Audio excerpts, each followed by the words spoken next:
Hello aspirant, मेरा नाम मनोज रावत है और मैं आपका फिजिक्स एजुकेटर हूं।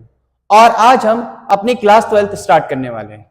और एक और चीज याद रखना कि मैंने कल आपको क्लास 11th का कुछ रिवाइज कराया था जो कि हमारा क्लास 12th में यूज होने वाला है।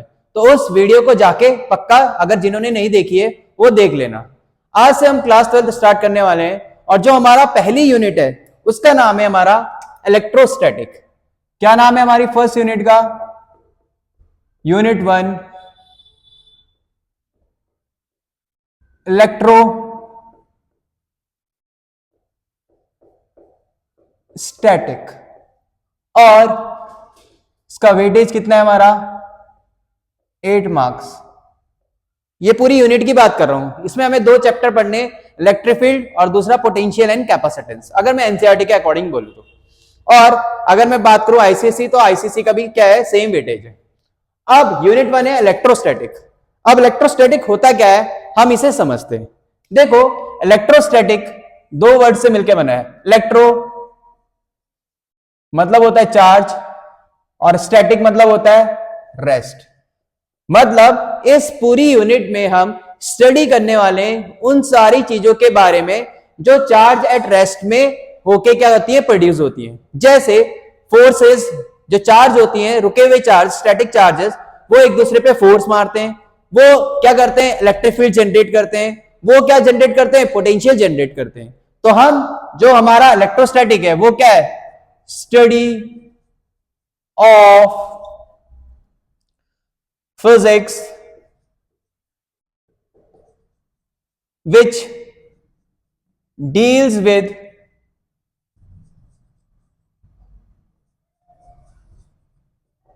forces, comma, electric field and potential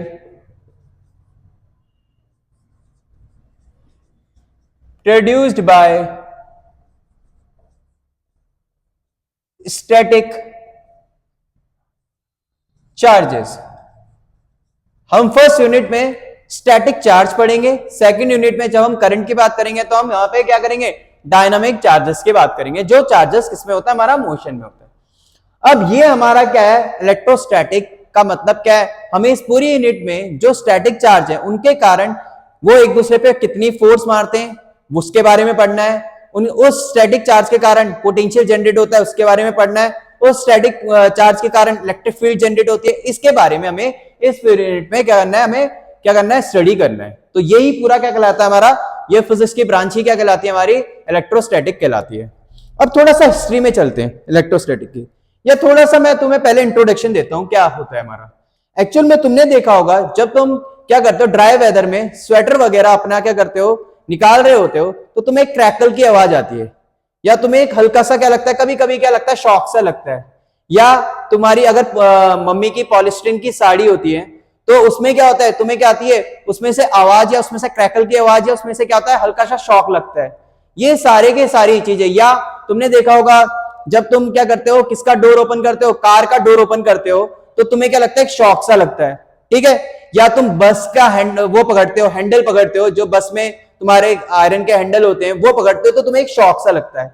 ये सब क्यों होता है, ये हमारा स्टैटिक चार्जेस के कारण ही होता है। अब ये होता क्यों है, मान लो तुम बस में बैठे हो, तो तुम बस में जब बैठे रहते हो तो तुम किसके कांटेक्ट में हो, जो तुम्हारे पास नीचे क्या है, सीट है, और वो रबर की बनी होती है। रबर क्या होता है, तुम्हारा इंसुलेटर होता है। तो जब तुम किसी भी इंसुलेटर से रब करते हो तो क्या होता है, तुम्हारे पास क्या जाते हैं, कुछ चार्जेस इंड्यूस हो जाते हैं, तुम्हारे पास क्या आ जाते हैं, कुछ चार्जेस आ जाते हैं। अब तुम्हारे पे चार्ज आ गए और तुमने क्या पकड़ा, मान लो तुमने हैंडल पकड़ा जो आयरन का है, तो वो जो चार्ज है तुम्हारी बॉडी से उस जो हैंडल है उसके थ्रू क्या जाते हैं, तुम्हारे क्या हो जाते हैं, फ्लो हो जाते हैं, जिसके कारण तुम्हें क्या लगता है, एक हल्का सा क्या लगता है, शॉक लगता है। और भी एग्जांपल है हमारे, जैसे हम क्या करते हैं, हमारे पास अगर वो है, मान लो कोई स्केल है, बचपन में करते थे हम, स्केल को हम क्या करते थे, अपने हेयर में क्या करते थे, रब करते थे, और उसके बाद क्या होता था, हमारे टाइनी पीसेस ऑफ पेपर क्या होने लग जाते हैं, उससे अट्रैक्ट होने लग जाते हैं। ये सारा का सारा खेल किसका है? हमारा स्टैटिक इलेक्ट्रिसिटी का है। किसका है? ये स्टैटिक इलेक्ट्रिसिटी का। तो ये सारे फिनोमिना हमें कहां दिखते हैं? स्टैटिक इलेक्ट्रिसिटी में दिखते हैं। क्लियर है मेरी बात? ये सारे किसके कारण होते हैं? इलेक्ट्रोस्टैटिक के कारण होते हैं। अब इसकी हिस्ट्री में जाएं तो एक्चुअल में क्या हुआ था हमारा 600 बीसी में, एक्चुअल में अगर मैं बोलूं तो ये जो वर्ड है इलेक्ट्रोस्टैटिक या इलेक्ट्रिसिटी, ये किस वर्ड से आया? हमारा जनरेट हुआ है एक ग्रीक वर्ड इलेक्ट्रॉन से। किससे आया ये? एक ग्रीक वर्ड इलेक्ट्रॉन से आया ये। तो इलेक्ट्रॉन का मतलब होता है हमारा एम्बर। क्या होता है? एम्बर। एम्बर क्या होता है हमारा? जो हमारे वो होते हैं, क्या बोल सकते हैं हम? ट्री होते हैं, उसके हम क्या बोल सकते हैं? रेजिन को बोलते हैं हम। ट्री के रेजिन को क्या बोलते हैं हम? तुम्हारा एम्बर बोलते हैं। अब क्या देखा गया उस टाइम पे कि जब इन एम्बर्स को हमने क्या किया? रब किया। किससे? तुम्हारा वूल से या सिल्क से रब किया। तो उसके बाद ये एम्बर क्या करने लग गए? छोटे छोटे जो हल्की चीजें होते हैं उन्हें अट्रैक्ट करने लग गए थे। क्या करने लग गए थे? इन एम्बर को जब हमने रब किया तो इन्होंने क्या किया? स्मॉल पीसेस, जो हल्की चीजें थे, और लाइटर पीसेस, उनको ये क्या करने लग गया था? एम्बर क्या करने लग गया था? अट्रैक्ट करने लग गया था। यानी अगर मैं बोलूं तो ये चीजें जो है ये 600 बीसी में ही हमें दिखने लग गई थी। बट वो बात अलग है कि ये जो फोर्सेस मारती हैं एक दूसरे पे, ये बहुत बाद में हमारे पास कॉन्सेप्ट आया। और इस कॉन्सेप्ट को कौन लाया था हमारे पास? कूलाम्स लाया था। कौन लाया था? कूलाम्स। ठीक है। अब पहले ये तो हमारी हिस्ट्री थी कि 600 बीसी में ही हमें ये जो वर्ड है हमारा इलेक्ट्रिसिटी, ये किससे वर्ड है? उससे आया था ग्रीक वर्ड जिसका नाम था इलेक्ट्रॉन, जिसका मतलब होता था एम्बर। और एम्बर क्या होता था? हमारा ट्री का क्या था? रेजिड्यू बोल सकते हैं, या हमारा क्या होता था? ट्री का रेजिड्यू होता था। अब उसे जब हमने रब किया तो क्या देखा गया? वो स्मॉल पीसेस या लाइटर जो तुम्हारे पीसेस थे उन्हें क्या करने लग गया था? अट्रैक्ट करने लग गया था। यानी एक तरह से पक्का एम्बर क्या हो गया होगा? चार्ज हो गया होगा। और उसने क्या करा होगा? फिर स्मॉल पीसेस या लाइटर पीसेस को क्या करने लग गया था? अट्रैक्ट करने लग गया था। क्लियर है मेरी बात? ये तो हमारी हिस्ट्री की बात हुई। बट एक्चुअल में क्या हुआ कि जब हमने देखा कि हमारे पास मान लो कोई दो इलेक्ट्रॉन लिए, क्या लिए हमने? दो इलेक्ट्रॉन लिए। तो सबको पता है मास ऑफ इलेक्ट्रॉन कितना होता है? हमें पता है 9.1 इंटू 10 की पावर माइनस 31 केजी होता है। कितना होता है? 9.1 इंटू 10 की पावर माइनस 31 केजी। हमने दो क्या लिए गए? उस टाइम पे एक्सपेरिमेंट हुआ था तो दो इलेक्ट्रॉन लिए गए और जिन्हें क्या किया गया? दो इलेक्ट्रॉन को 1 सेंटीमीटर की दूरी पे रखा गया, 1 सेंटीमीटर की दूरी पे। अब एक चीज मेरे को बताना कि इससे पहले इलेक्ट्रोस्टैटिक फोर्स से पहले हमारी ग्रेविटेशनल फोर्स आ चुकी थी जो हमने 11th क्लास में पढ़ा था। तो हमें पता है दो जो हमारे पास अगर बॉडीज है उनका मास है तो उनके बीच में क्या लगती है? इलेक्ट्रोस्टैटिक फोर्स, जो कितनी होती है? जी m1 m2 अपॉन कितनी होती है हमारी? R square. कितनी होती है? जी m1 m2 अपॉन कितना होता है? आर स्क्वायर होता है हमारा। अब मेरे को पता है जी ग्रेविटेशनल फोर्स कितनी होती है? 6.6 इंटू 10 की पावर माइनस 6.67 इंटू 10 की पावर माइनस 11 होता है। मास ऑफ इलेक्ट्रॉन मेरे को पता है ये है, और आर मैंने 1 सेंटीमीटर की दूरी पे रखा। तो जब हमने इस फोर्स को कैलकुलेट किया तो ये आया था हमारा 5.5 इंटू 10 की पावर माइनस कितना? 67 कितना आया था? न्यूटन आया था। अब ये इतना फोर्स आया, लेकिन रियलिटी में जब हमने एक्सपेरिमेंटली दो इलेक्ट्रॉन को कितनी दूरी पे रखा हमारा, और ये अट्रैक्टिव फोर्स आया था कितनी दूरी पे? 1 सेंटीमीटर में। जब हमने एक्सपेरिमेंटली किया ये तो ये लगभग आया था 2.3 इंटू 10 की पावर समथिंग माइनस 19 न्यूटन आया। और वो भी कैसा आया था हमारा? रिपल्सिव। जबकि यहां से तो अट्रैक्टिव आना चाहिए, क्योंकि सबको पता है दो जो तुम्हारे पास क्या होते हैं, अगर मेरे पास कोई भी दो बॉडीज हैं तो उनके बीच में जो हमारी ग्रेविटेशनल फोर्स लगती है वो अट्रैक्टिव लगती है। लेकिन देखा गया जो फोर्स आई वो बहुत ज्यादा आई और साथ में रिपल्सिव आई। ठीक है, यही चीज हमने क्या करा फिर दो न्यूट्रॉन के साथ किया, दो प्रोटॉन के साथ किया। अब प्रोटॉन का मास हमें पता है कितना होता है? 1.67 इंटू 10 की पावर माइनस 27 केजी। सेम चीज हमने क्या करा? दो प्रोटॉन को फिर से 1 सेंटीमीटर की दूरी पे रखा। तो हमारी इस बार फिर से रिपल्सिव आई और सेम फोर्स आई जो यहां पे हमारी निकल के आई थी, कितनी 2.3 इंटू 10⁻⁻19 न्यूटन। और इसके मुकाबले क्या आई, जो हमारी 5.5 आई उसके मुकाबले क्या आई, बहुत ज्यादा आई। तो क्या देखा गया कि यार प्रोटॉन के केस में भी हमारा क्या आ रहा था कि एक फोर्स आ रही थी और जो क्या आ रही थी, रिपल्सिव आ रही थी। और जबकि हमें पता है इससे पहले तो हमारे पास केवल ग्रेविटेशनल फोर्स थी। फिर उन्होंने क्या करा, दो न्यूट्रॉन को लिया, और न्यूट्रॉन का मास भी लगभग सेम होता है लेकिन हल्का सा ज्यादा होता है किससे, प्रोटॉन से। और उन्होंने उस केस में क्या निकाला, फिर फोर्स निकाला। तो उस केस में जो फोर्स आई वो उतनी ही आई जो हमारे किस फॉर्मूले से आती है, G m1m2/r² से। अब यहां से साइंटिस्ट ने सोचा कि भाई जब इलेक्ट्रॉन और प्रोटॉन में मैंने देखा तो जो फोर्स निकाली वो जो ग्रेविटेशनल फोर्स के फॉर्मूले से आई उससे बहुत ज्यादा आई, और ऊपर से क्या आई, रिपल्सिव आई। बट मैंने जब किसके केस में देखा, न्यूट्रॉन के केस में देखा, तो यार ये फोर्स वही आई जो हमने कैसे निकाली थी, उस फॉर्मूले के थ्रू निकाली। अब यहीं से उन्होंने कंक्लूजन निकाला कि यार ये जो इलेक्ट्रॉन और होता है और जो ये प्रोटॉन है, इन पे क्या है, चार्जेस है। तो चार्जेस है तो क्या आ रही है, इन पे फोर्स अलग आ रही है। न्यूट्रॉन क्या होता है, न्यूट्रल होता है, और उस पर क्या आ रही है, कोई भी फोर्स नहीं, मतलब उसमें वही फोर्स आ रही है जो ग्रेविटेशनल के कारण आ रही है। और यहीं से एक कंक्लूजन निकला कि जो चार्जेस भी होते हैं वो एक दूसरे पे क्या मारते हैं, फोर्स मारते हैं, और उसी को बाद में नाम दिया गया इलेक्ट्रोस्टैटिक फोर्स। क्या नाम दिया गया, इलेक्ट्रोस्टैटिक फोर्स। तो ये तुम्हें कहीं बुकों में नहीं मिलेगा एक्चुअल में। अगर तुम एस सी वर्मा को फॉलो कर रहे हो तो अलग बात है, अदरवाइज नहीं मिलेगा। तो एक्चुअल में ये चीज हुआ था कि कैसे पता लगा कि चार्जेस भी एक दूसरे पे क्या करते हैं, फोर्स मारते हैं। जब हमने इलेक्ट्रॉन और प्रोटॉन के केस में देखा तो हमें क्या दिखा कि जो फोर्स आ रही थी वो कुछ अलग आई ग्रेविटेशनल फोर्स से, और साथ में उसका नेचर भी चेंज हो गया, रिपल्सिव हो गया। लेकिन न्यूट्रॉन के केस में क्या देखा गया, वो फोर्स अट्रैक्टिव ही है और सेम वही आई जो कौन, ग्रेविटेशनल फोर्स के कारण आती है, Gm1m2/r² के कारण। यानी यहां से ये पता लगा कि चार्जेस भी एक दूसरे पे फोर्स मारते हैं, और उन्हीं फोर्स को नाम दिया गया था हमारा इलेक्ट्रोस्टैटिक फोर्स। तो मेरे ख्याल से ये जो मैंने हिस्ट्री बताई है ये सबको समझ आई होगी कि हिस्ट्री क्या है, ठीक है। अब ये चीजें पेपर में नहीं आने वाली, बट तुम्हें अगर किसी को समझाना है कि एक्चुअल में इलेक्ट्रोस्टैटिक फोर्स आई या होती कहां है, कैसे आई, हिस्ट्री है, तो ये हिस्ट्री तुम लिख सकते हो। और हिस्ट्री अगर लिखोगे भी नहीं तो तुम्हें समझना, तुम्हारे दिमाग में जो मैंने चीजें बताई है ये पता होनी चाहिए। क्लियर है मेरी बात। अब जो चीजें स्टार्ट करेंगे हम, वहां से हमारा टॉपिक स्टार्ट होएगा कि एक्चुअल में चार्ज क्या होता है। क्लियर है। तो फटाफट इस चीज को क्या कर सकते हो, तुम नोट डाउन कर सकते हो, ठीक है। फटाफट नोट करो।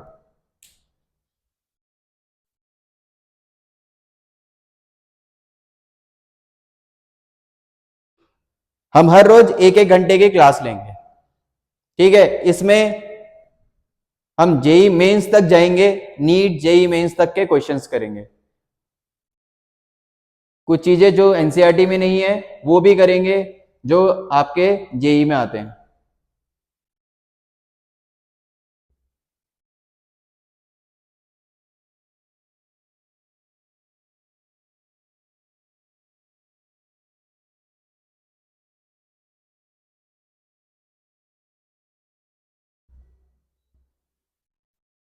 फटाफट नोट करो।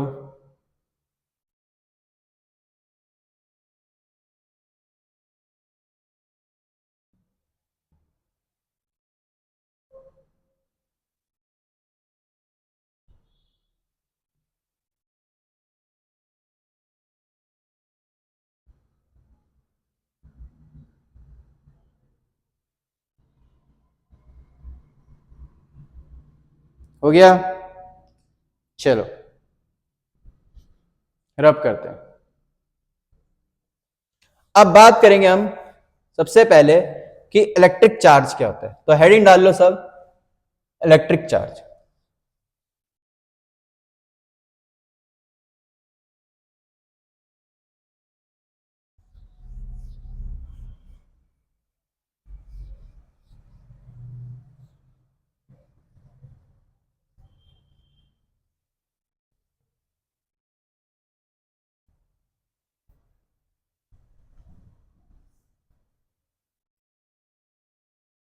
चलो तो बात करेंगे हम, सबसे पहला टॉपिक जो है हमारा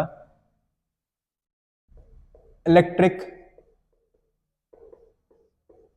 चार्ज। सबसे पहली चीज ये किसी भी मैटर की क्या होती है, एक इंट्रिंसिक प्रॉपर्टी होती है। जैसे मास, कोई भी चीज अगर मैटर है तो उसके उसका अपना क्या होता है, मास होता है। वैसे ही कोई भी अगर मैटर है उसका अपना क्या होती है, एक इंट्रिंसिक प्रॉपर्टी होती है, जिसे क्या बोलते हैं हम, चार्ज। तो मैं बोलूंगा ये क्या है, इट इज एन इंट्रिंसिक,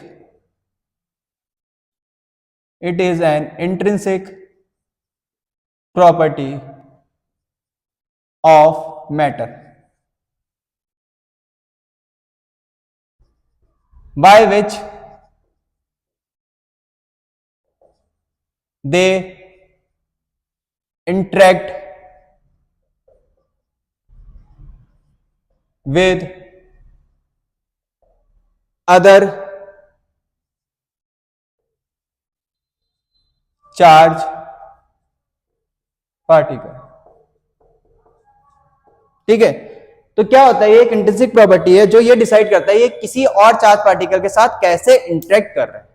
अब मेरे को पता है दो तरह के चार्जेस होते हैं।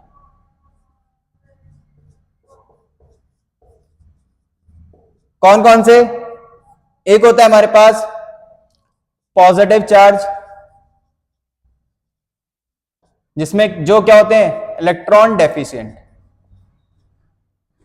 जो क्या होते हैं हमारे, इलेक्ट्रॉन डेफिशिएंट। दूसरे क्या होते हैं हमारे, नेगेटिव चार्ज, जो क्या होते हैं हमारे, इलेक्ट्रॉन रिच, जिसमें इलेक्ट्रॉन ज्यादा होते हैं वो नेगेटिव होते हैं, और जो पॉजिटिव होते हैं वो इलेक्ट्रॉन डेफिशिएंट होते हैं। क्लियर है? अब हमारे पास दो तरह के चार्ज होते हैं। अब दोनों पे जो चार्ज होते हैं, पॉजिटिव पे जो चार्ज होता है प्रोटॉन, प्रोटॉन का चार्ज होता है हमारे को प्लस का 1.6 इंटू 10 की पावर माइनस 19 कूलम, और जो इलेक्ट्रॉन पे चार्ज होता है वो कितना होता है, माइनस का 1.6 इंटू 10 की पावर माइनस 19 कूलम। इसका ये मतलब नहीं है इलेक्ट्रॉन पे चार्ज कम है। एक्चुअल में ये प्लस और माइनस का कॉन्सेप्ट क्या है, हमारा क्या बोलते हैं हम, साइन कन्वेंशन है। और वो भी जो जिसने उस टाइम पे डिस्कवर की ये चीजें, उसने उस टाइम पे इलेक्ट्रॉन को नेगेटिव दे दिया तो हम नेगेटिव ले रहे हैं, और प्रोटॉन को पॉजिटिव दे दिया तो हम प्रोटॉन को क्या ले रहे हैं, पॉजिटिव ले रहे हैं।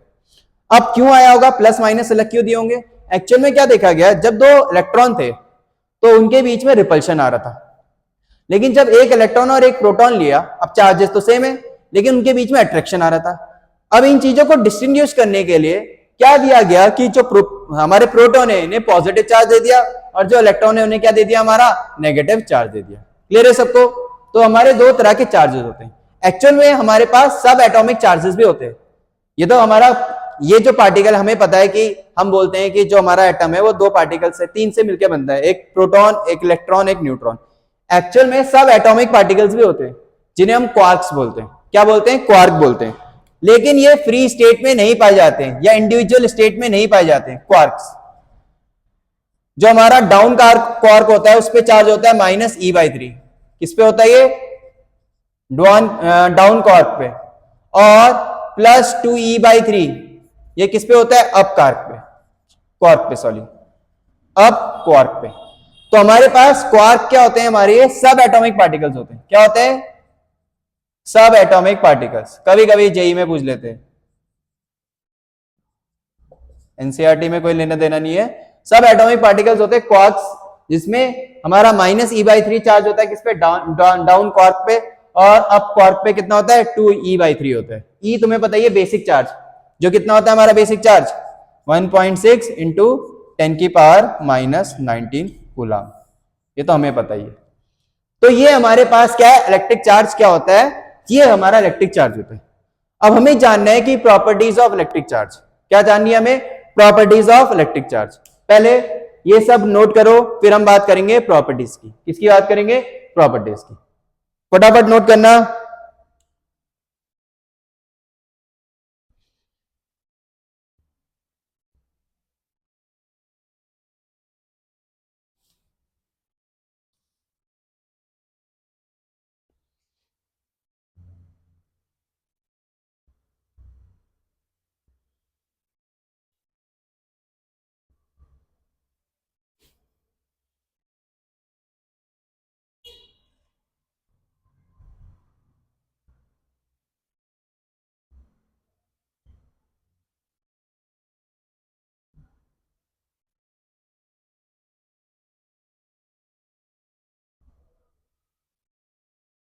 करें रब? ठीक है, रब करता हूं। नेक्स्ट बात करेंगे हम प्रॉपर्टीज ऑफ चार्जेस की, जिसमें एक प्रॉपर्टी बहुत ज्यादा इंपॉर्टेंट है।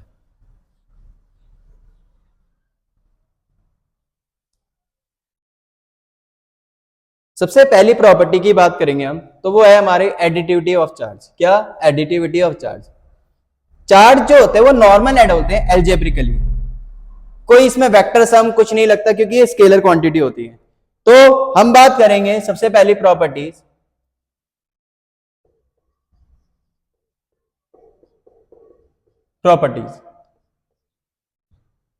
ठीक है।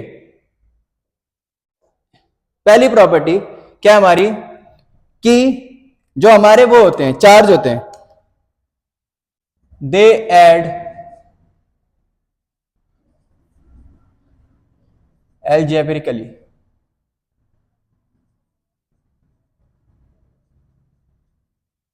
ठीक है, ये कैसे ऐड होता है? एल्जेब्रिकली। एग्जांपल, अगर मान लो, अच्छा मैंने चार्ज की यूनिट नहीं बताना भूल गया, तो चार्ज की यूनिट होती है हमारी कूलाम। क्या होती है? कूलाम। और एक कूलाम क्या होता है कि अगर मैं उसे डिफाइन करूं, एक सेकंड में अगर मैं 1 एम्पियर करंट फ्लो करा रहा हूं तो कितने चार्ज फ्लो कर रहे हैं उसे ही बोलते हैं हम 1 कूलाम। क्या बोलते हैं? 1 कूलाम। किसकी यूनिट होती है? हमारी चार्ज की यूनिट क्या होती है? कूलाम। तो एल्जेब्रिकली, तो मान लो मेरे पास 1 coulomb plus 2 coulomb minus 3 coulomb plus 6 coulomb है, तो मेरा आंसर आ जाएगा, जैसे नॉर्मल ऐड करते हैं, 2 प्लस 3, 3 में से 3 गया, यानी कितना बचेगा? 6 कूलाम मेरा आंसर होगा। तो पहला है हमारा दे ऐड एल्जेब्रिकली। ठीक है। सेकंड है हमारे पास quantization of charge.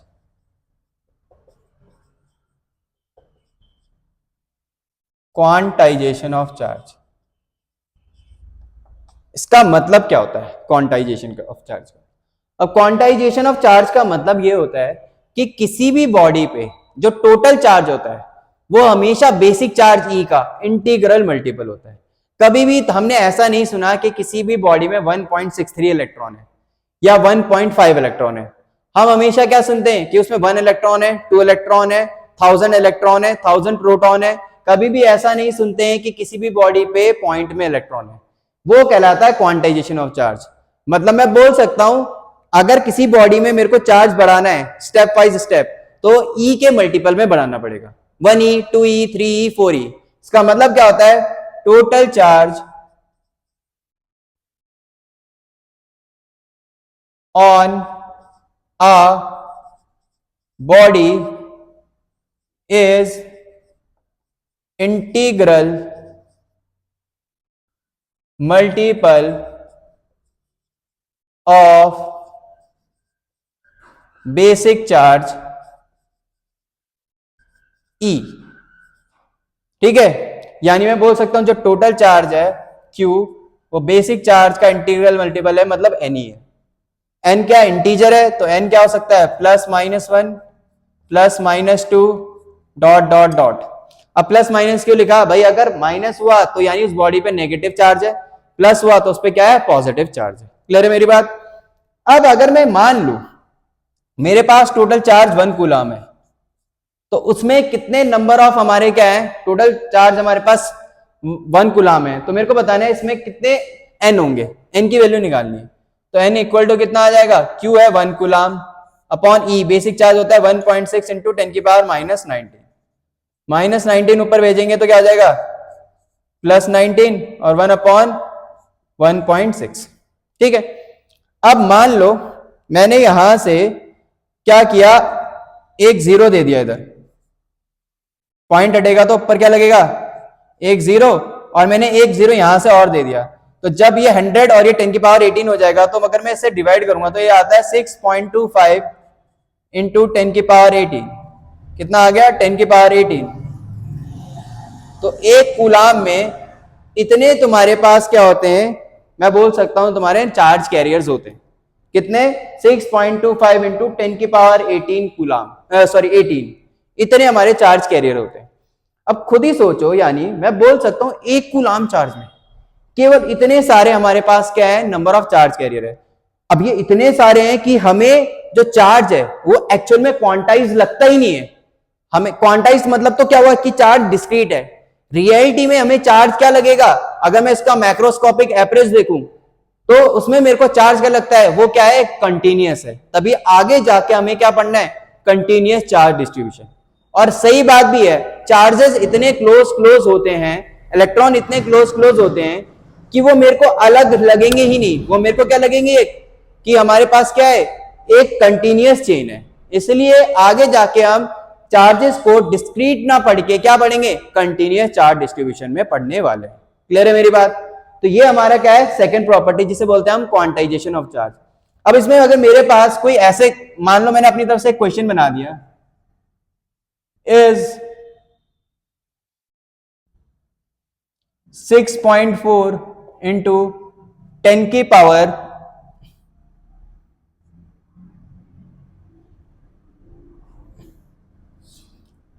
-5 coulomb possible on a body. मेरे को ऐसा बोल दिया है कि किसी चार्ज पे क्या इतना किसी बॉडी पे इतना चार्ज पॉसिबल है, तो इसमें मेरे को ऐसे क्वेश्चनों में n की वैल्यू निकालनी है। अगर n पॉइंट में आ गया तो मैं बोलूंगा पॉसिबल नहीं है, अगर n होल नंबर आया तो मैं बोलूंगा पॉसिबल है। चलो निकालते हैं, ठीक है। तो मैं n की वैल्यू निकालूंगा, तो n इक्वल टू कितना होता है, हमें होता है q by e, q equal to n e है। तो q कितना है, 6.4 इंटू 10 की पावर -5 अपॉन इलेक्ट्रॉन पे चार्ज कितना होता है, 1.6 इंटू 10 की पावर -90। सही है, पॉइंट से पॉइंट हटा, 16 4 जा 4 इंटू 10 की पावर -19 ऊपर जाके +19, 19 में से 5 गया कितना आएगा 14। ऑफकोर्स ही बात है, ये किस में आ रहा, हमारा पॉइंट में नहीं आ रहा है, तो मैं बोलूंगा yes this charge is possible on a body. इतना चार्ज किसी भी बॉडी पे क्या है, पॉसिबल हो सकता है, हम बोल सकते हैं। क्लियर है मेरी बात? तो ये कौन सी प्रॉपर्टी होगी, second property, additive sorry quantization of charge. सबको समझ आ रहा है? तीसरी जो प्रॉपर्टी है वो क्या कहती है, लाइक ये तो हमने पहले से पढ़ा हुआ है, charges repel each other while unlike charges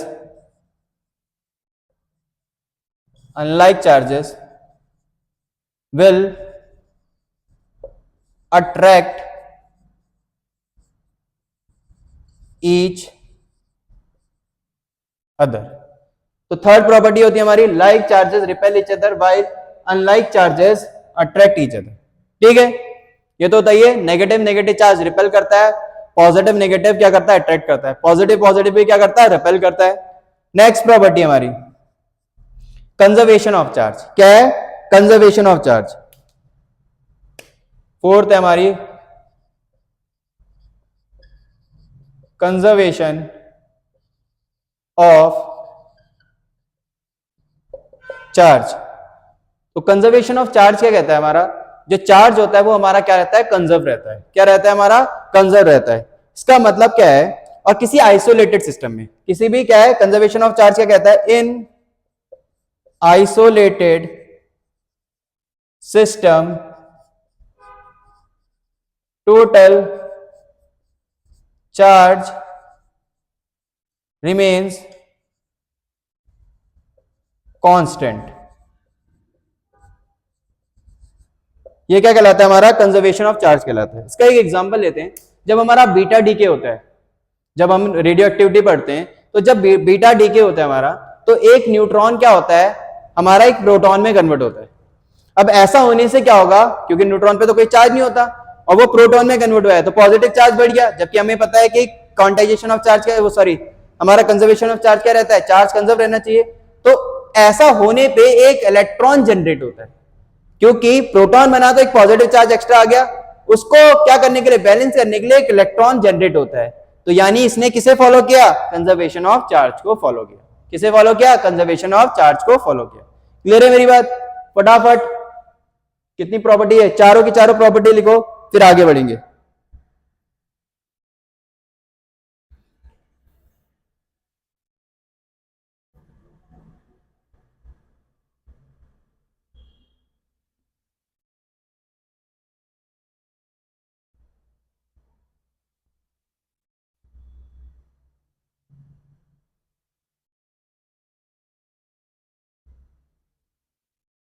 जल्दी, बुकों में दो तीन प्रॉपर्टी दी है, हम ज्यादा करेंगे।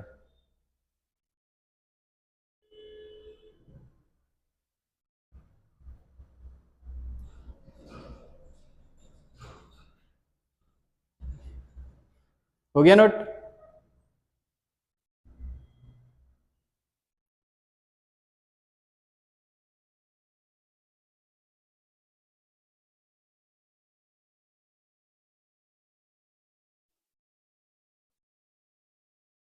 मेन काम है समझना, नोट्स तो आप बाद में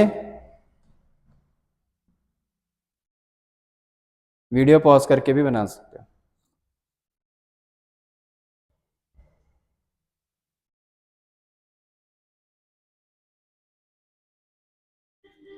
हो गया?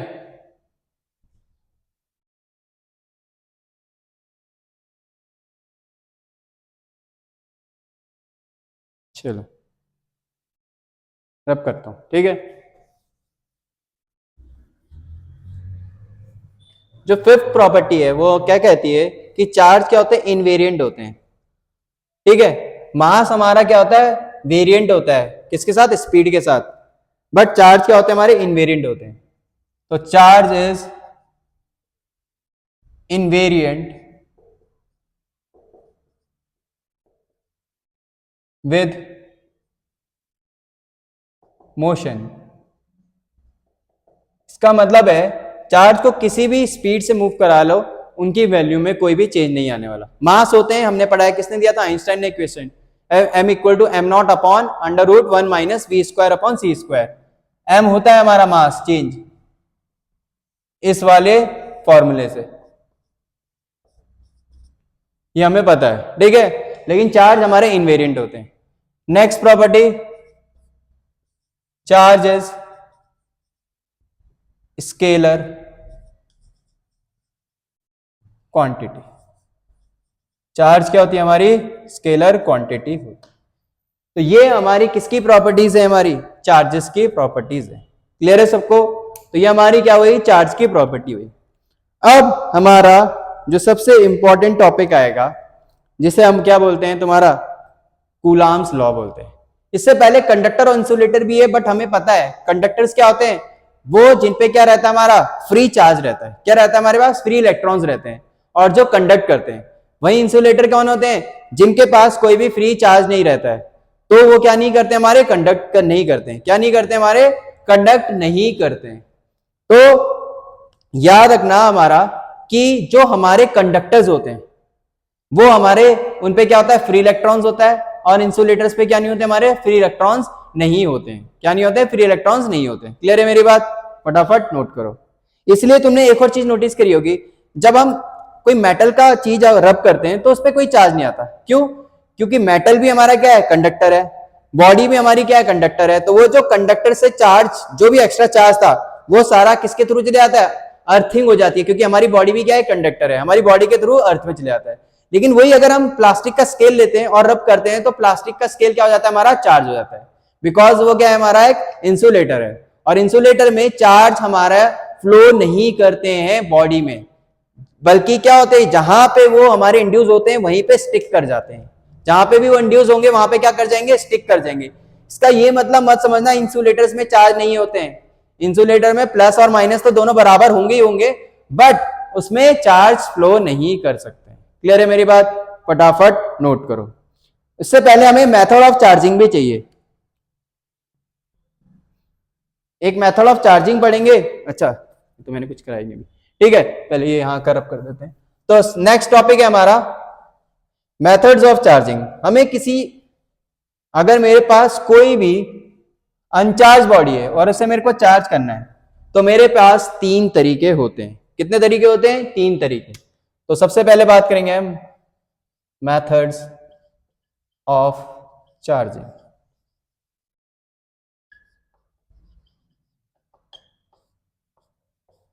तो सबसे पहला मेथड क्या होता है हमारे पास, जो है उसे बोलते हैं हम बाय कंडक्शन।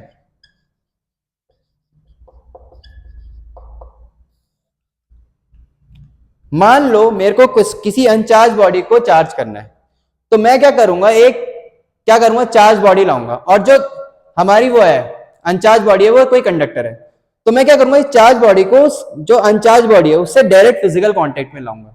अब या तो मैं डायरेक्ट भी कांटेक्ट कर सकता हूं या किसी वायर के थ्रू करूंगा, तो वो अनचार्ज बॉडी भी क्या हो जाएगी, हमारी चार्ज हो जाएगी। क्या हो जाएगी, चार्ज हो जाएगी। तो बाय कंडक्शन में हमारे को फिजिकल कांटेक्ट इज मस्ट। तो क्या होगा, मेरे पास कोई अनचार्ज चार्ज बॉडी है और मेरे पास एक अनचार्ज है, मैं क्या करूंगा, इसको डायरेक्ट कांटेक्ट में ले आऊंगा। वायर के थ्रू भी ला सकते हो, कैसे भी ला सकते हो। तो इससे चार्ज क्या होंगे, इस बॉडी में क्या कर जाएंगे, फ्लो कर जाएंगे। अगर सेम मटेरियल क्या हुआ, सेम साइज का हुआ तो इक्वल इक्वल मिल जाएगा, अदरवाइज डिस्ट्रीब्यूशन क्या होगा, हमारा अनइक्वल होगा। वो किस पे डिपेंड करेगा, साइज पे और किस मटेरियल का बना हुआ है। तो हमारा यहां से यहां क्या करेगा, चार्ज फ्लो करेगा, इसे बोलते हैं हम बाय कंडक्शन। ठीक है। दूसरा जो मेथड होता है उसे बोलते हैं हम, सेकंड मेथड होता है बाय फ्रिक्शन। अब फ्रिक्शन के तो सारे एग्जांपल बता दिए। जैसे हम क्या करते हैं, फ्रिक्शन में क्या करते हैं, रब टू बॉडीज और कैसी होगी इंसुलेटर अगेंस्ट ईच अदर।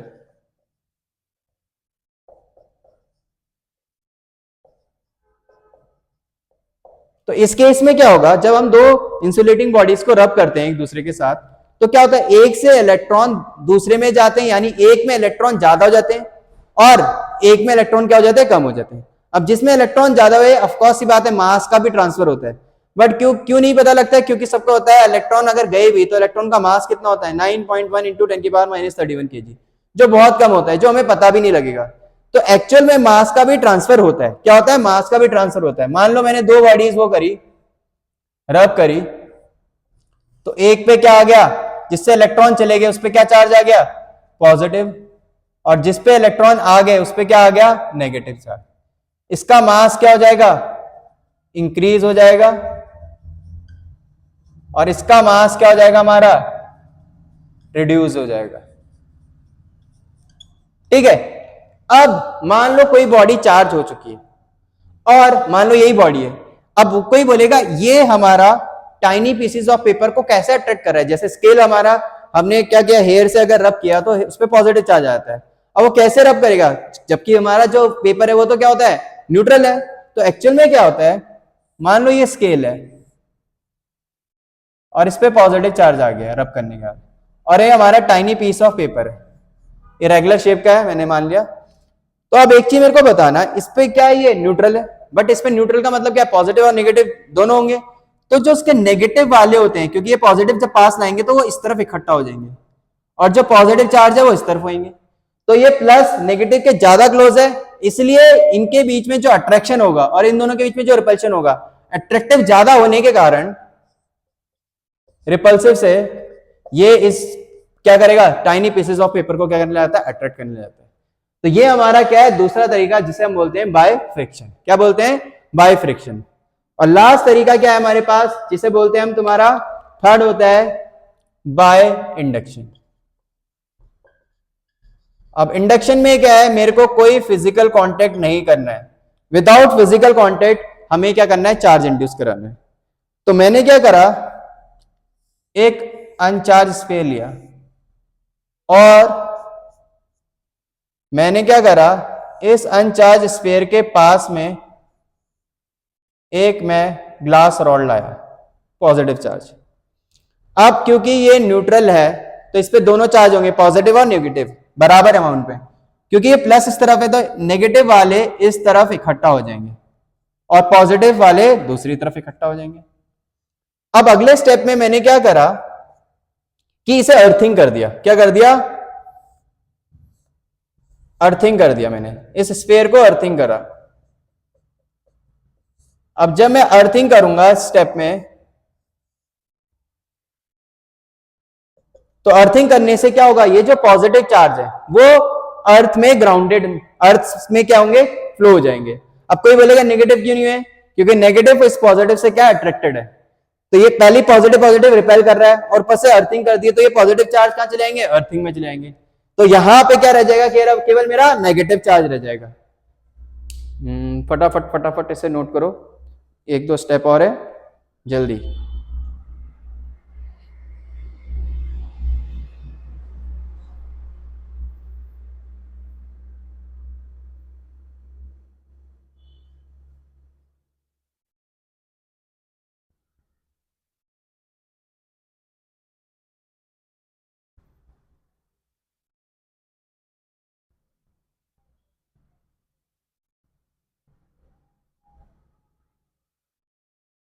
फटाफट नोट करो।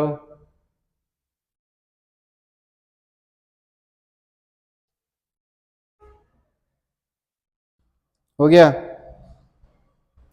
चलो जल्दी, ठीक है, चलो बाद में नोट कर लेना।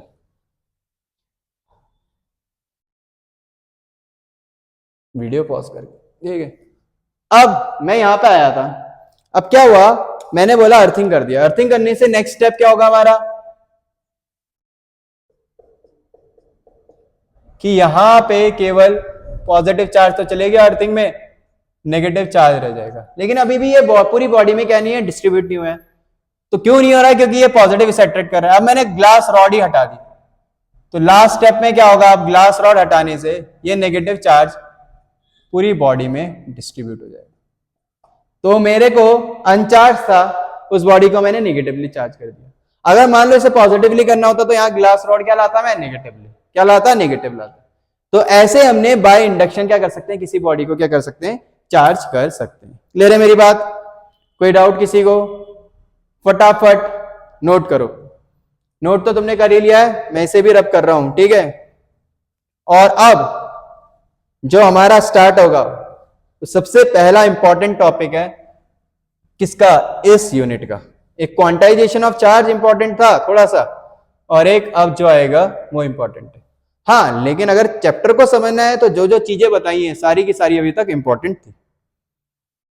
तो बात करेंगे हम तुम्हारा किसकी, पहला टॉपिक, अगले टॉपिक के, जिसका नाम है कूलाम्स लॉ। ठीक है, coulombs law applicable for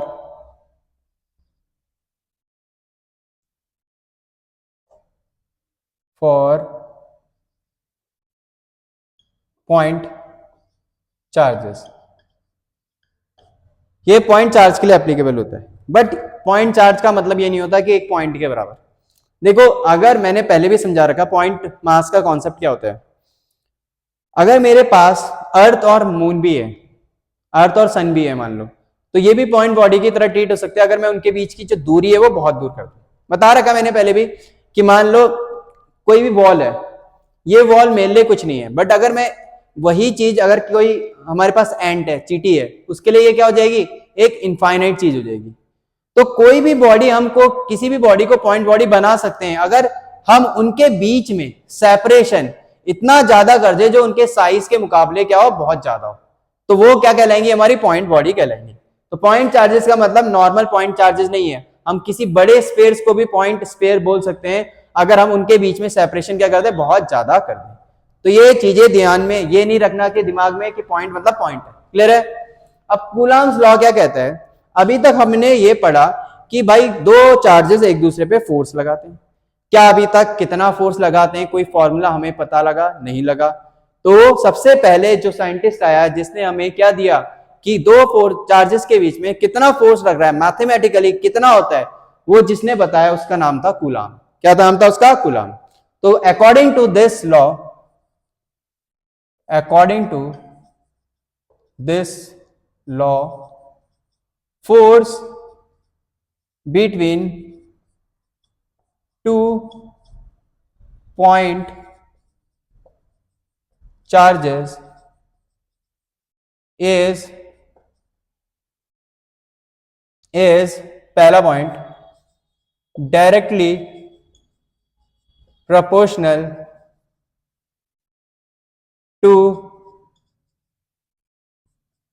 product of charges, product of magnitude of charges भी बोल सकते हैं, दैट इज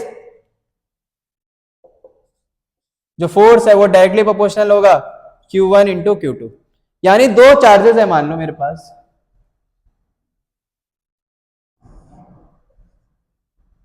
Q1 और Q2, और इनके बीच में दूरी R है, तो इनके बीच में जो फोर्स लगेगी उसका जो मैग्नीट्यूड होता है वो डायरेक्टली प्रोपोर्शनल होता है इन दोनों चार्जेस के प्रोडक्ट से। Second, inversely proportional to square of distance between them. दूसरा होता है जो ये फोर्स होता है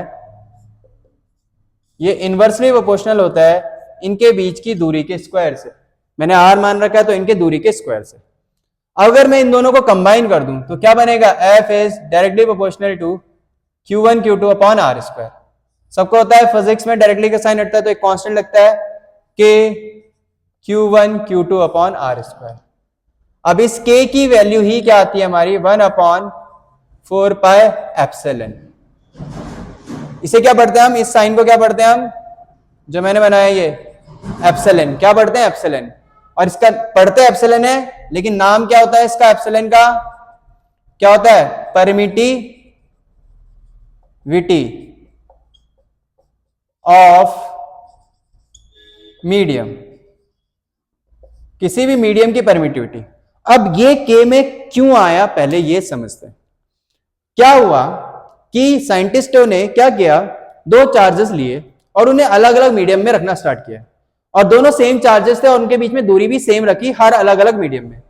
तो उन्होंने क्या देखा कि अलग अलग मीडियम में क्या हुआ, अलग अलग मीडियम में फोर्स अलग अलग निकल के आई। तो उन्होंने बोला यार ये इलेक्ट्रोस्टैटिक फोर्स ग्रेविटेशनल फोर्स की तरह नहीं है जो यूनिवर्सल है, हर जगह क्या आएगा, सेम आएगी।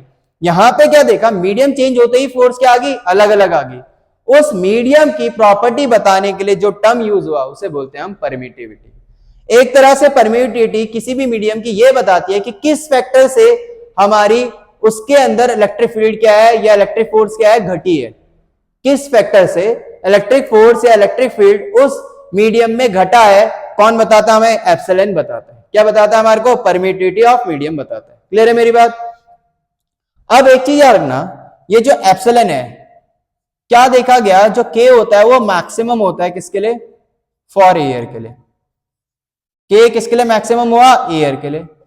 जो कितनी आती है जब कैलकुलेट किया, के मैक्सिमम होता है एयर के लिए। अगर के मैक्सिमम होगा एयर के लिए तो एप्सिलॉन क्या होगा, मिनिमम हो जाएगा फॉर एयर।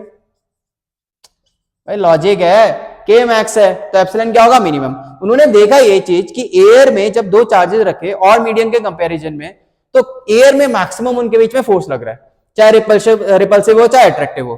अब उसका एक ही रीजन दिया गया कि यार पक्का अगर फोर्स मैक्सिमम है किसके केस में, एयर के केस में, तो के मैक्स होगा। अब के मैक्स होगा तो एप्सिलॉन क्या होगा, मिनिमम होगा। तो एप्सिलॉन मिनिमम हो गया एयर के लिए। अब एप्सिलॉन जो मिनिमम होता है एयर के लिए उसको ही नाम दिया गया था एप्सिलॉन नॉट। क्या नाम दिया गया था, एप्सिलॉन नॉट। ये किसके लिए, एयर या वैक्यूम के लिए, दोनों के लिए। एयर या वैक्यूम के केस में हमारा के मैक्सिमम होता है और एप्सिलॉन क्या होता है, मिनिमम होता है। और ये एयर के लिए जो वैल्यू निकल के आई थी वो कितनी थी, 8.85 इंटू 10 की पावर -12। कितनी थी, 8.85 इंटू 10 की पावर -12। ये एप्सिलॉन की थी। और इसकी यूनिट जो आती है वो आती है कूलम स्क्वायर पर न्यूटन मीटर स्क्वायर। किसकी है, एप्सिलॉन नॉट की वैल्यू। अब एप्सिलॉन नॉट मिनिमम है तो के क्या आया, मैक्सिमम एयर के लिए। और जब हमने यहां वैल्यू रखी एप्सिलॉन के बदले एप्सिलॉन नॉट इतनी, तो के मैक्सिमम कितना आया था, 9 इंटू 10 की पावर 9, और यूनिट थी न्यूटन मीटर स्क्वायर पर कूलम स्क्वायर। तो के मैक्सिमम आया एयर के लिए जिसकी वैल्यू 9 इंटू 10 की पावर 9 थी, और एप्सिलॉन क्या आया, मिनिमम आया एयर के लिए, इतना आया। ठीक है, तो ये हमारा क्या था, के जिसकी वैल्यू थी 1/4 pi epsilon not. Epsilon air के लिए क्या हो जाती है, वो 1/4 पाई एप्सिलॉन नॉट। और एप्सिलॉन नॉट की वैल्यू एयर के लिए इतनी होती है। तो ये हमारा क्या था, कूलाम्स लॉ था, जो एप्लीकेबल था किसके लिए, पॉइंट चार्जेस के लिए। एक और चीज, जो ये इलेक्ट्रोस्टैटिक फोर्स होती है वो ग्रेविटेशनल फोर्स, सबको पता है फिजिक्स में सबसे वीकेस्ट फोर्स होती है ग्रेविटेशनल फोर्स, एंड सबसे स्ट्रॉन्गेस्ट कौन होती है, न्यूक्लियर फोर्सेस। जो हमारी इलेक्ट्रोस्टैटिक फोर्स होती है वो ग्रेविटेशनल फोर्स से क्या है, स्ट्रॉन्ग है। इलेक्ट्रोस्टैटिक फोर्स, तभी तो हमने पहले जब समझाया था तो मैंने बोला था ना कि जो फोर्स निकल के आई थी वो बहुत ज्यादा थी। इलेक्ट्रोस्टैटिक फोर्सेस आर क्या होते हैं हमारा, स्ट्रॉन्गर देन हमारा क्या, ग्रेविटेशनल फोर्सेस। ग्रेविटेशनल फोर्सेस से क्या होती है, हमारी स्ट्रॉन्गर होती है। क्लियर है। अब ये मेरा आया, इसे बोलते हैं हम Coulomb's law, F equal to K Q1 Q2 by R square. अगर अभी तक मैं केवल मैग्नीट्यूड की बात करी, अभी हमने वेक्टर फॉर्म नहीं पढ़ा, ये इसका क्या है, कूलम्स लॉ का स्केलर फॉर्म है। क्या है इसका, स्केलर फॉर्म। तो स्केलर फॉर्म ये है हमारा। तो हमारा जो फोर्स निकल के आया वो इतना आया। अब हर मीडियम के लिए जो एप्सिलॉन होती है इसकी वैल्यू अलग अलग होती है। अगर ये अलग हुआ तो के भी अलग होगा, जिसके कारण हर मीडियम में फोर्स क्या निकल के आती है, अलग अलग आती है। लेकिन क्या देखा गया, मैक्सिमम फोर्स किसके केस में आती है, एयर के केस में आती है। क्यों, क्योंकि एप्सिलॉन जो होता है वो मिनिमम होता है एप्सिलॉन नॉट, और के क्या होता है, मैक्सिमम हो जाता है। क्लियर है मेरी बात। तो ये हमने आज क्या पढ़ा, कूलम्स लॉ पढ़ा। आज हम अपने लेक्चर को यहीं पे एंड करेंगे, और कल से हम कल क्या पढ़ेंगे, हम इसको और आगे कंटिन्यू करेंगे, जहां पे हम रिलेटिव परमिटिविटी वगैरह के बारे में क्या करेंगे, पढ़ेंगे, साथ में कूलम्स लॉ का वेक्टर फॉर्म और फिर न्यूमेरिकल्स करेंगे। क्लियर है। तो आज के लिए इतना ही, थैंक यू।